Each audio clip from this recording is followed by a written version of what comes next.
با یه کار ساده مگه آمریکا گرین کارت میده؟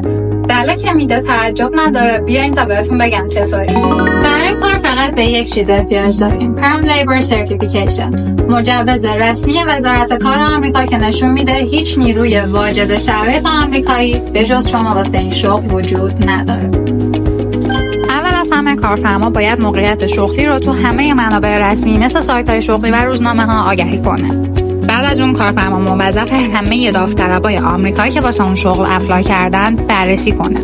تو مرحله سوم باید یه سری دلایلی بیاره که چرا فقط شما مناسب این شغل هستین و بقیه کسایی که درخواست دادن واجد شرایط نیستن.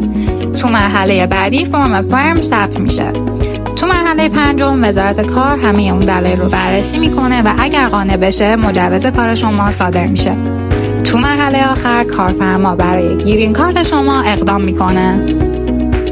برای اطلاعات بیشتر کلمه ویزا رو کامنت کنید.